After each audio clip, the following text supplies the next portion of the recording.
4வது இடத்துக்கு போவார் பழனிசாமி என்ற நிலைமையை அடிக்கடி உட்கார்ந்து பேசிட்டு இருந்து புகழேந்தி தானே. இதை பல பேர் காப்பி அடிச்சு பேசுறான், பேசிட்டு போறான். விடுங்க பரவாயில்ல, எல்லாம் காப்பி அடிக்க, ஒருத்தன் விடாம நம்ம என்ன சொல்றோமோ காப்பி அடிக்கிறாங்க. நான் பார்த்துட்டு தான் இருக்கேன், நானே சிரிச்சுக்கிறது, ரைட் ரைட் ஓகே அப்படின்னு. ஆகவே அறிவாய்ந்தவர்கள் கண்டென்ட் பயங்கரமா வச்சிருக்காங்க. ஆகவே பேசுவாங்க, பேசிட்டோம். நீங்க ஏன் சார் ஒதுங்குறீங்க? அரசியலை விட்டு ஒதுங்குறேன்னு சொன்னது தப்பு இல்லையா? எல்லாம் போடும், அவங்க சொன்னதுதான். அந்த அந்த புள்ளிக்கே நீங்க திரும்பி வாங்க. நடந்தவைகளாக இருக்கட்டும். இப்ப சேருவோம், மக்கள் எதிர்பார்க்கிறாங்க. அதோ தெரிகிறது தேர்தல், சட்டமன்ற தேர்தல். அதற்கு முன்னால் சேர வேண்டும். ஓபிஎஸ் அண்ணன் வருவார், எந்த தியாகமும் செய்ய தயார், எந்த பதவியும் வேண்டாம் என்று சொல்லிட்டார். அவரால் வீறு கொண்டு எழ முடியவில்லை, நல்லவராக இருக்கிறார், வல்லவராக முடியவில்லை. அவரால் போரிட தயாராக இல்லை, போர்க்களத்தில் அமைதியாக எதையாவது சாதிக்க வேண்டும் என்று நினைக்கிறார் என்பது நமக்கு புரிந்தாகிவிட்டது. சோ இப்பொழுது அழைக்கிறார்கள் இவர்கள். ஆகவே ஒரு தேதியை குறிப்பிட வேண்டும் சசிகலா அவர். அந்த தேதியிலே யார் யார் பிரிந்திருக்கிறார்களோ எல்லோரையும் அழைக்க வேண்டும்.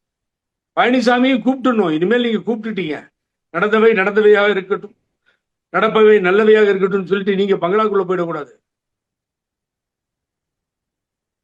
அண்ணாந்து பார்க்கின்ற மாளிகை கட்டி, அருகினில் ஓலை குடிசை கட்டி, பொன்னான உலகம் என்று பெயர் வைத்தான் சாமி சிரிக்கும் அப்படின்னு சொல்லி தலைவர் பாடுவார். அது மாதிரி நீங்க பங்களாக்குள்ள போயிடக்கூடாது. நீங்க இன்னைக்கு சொன்னது அருமையான விஷயம், வரவேற்கிறேன். தொண்டர்கள் வரவேற்கிறார்கள், மற்றவர்கள் வரவேற்கிறார்கள்.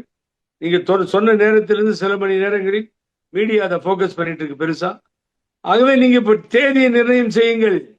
இந்த தேதியில் ஓபிஎஸ் என்னை சந்திக்கிறார், அழைத்திருக்கிறேன். புகழேந்தி வருகிறார், ஜெய்சிடி பிரபாகரன் வருகிறார். அன்றைக்கு நாங்கள் அமைத்த அந்த குழுவில் இருக்கின்ற பழனிசாமி போன்றவர்கள், மற்றவர்கள் பிரிந்திருக்கின்ற எல்லோரும் வருகிறார்கள். நாங்கள் சந்திக்கிறோம். நாங்கள் அங்கே பழனிசாமியை எதிர்பார்க்கிறோம். இல்ல பழனிசாமி சொல்ற இடத்துக்கே போலானா கூட போலாம், கட்சி நலன் கருதி, ஒன்றும் தப்பே கிடையாது. ஆகவே என்ன, அது மாதிரி நம்ம அவர் நினைக்கிற மாதிரி நம்ம நினைக்க வேண்டாம், கட்சி நலன் கருத வேண்டும்.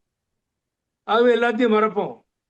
அதுதான் தொண்டர்கள் தினம் கேட்டுட்டு இருக்காங்க, சேருமா சேருமா இந்த இயக்கம், புரட்சி தலைவர் எம்ஜிஆரும் அம்மாவும் வளர்த்த இயக்கம் சேருமா என்கின்ற கேள்விகள் தான் இங்கே செவிகளில் ஒலித்துக் கொண்டிருக்கிறது.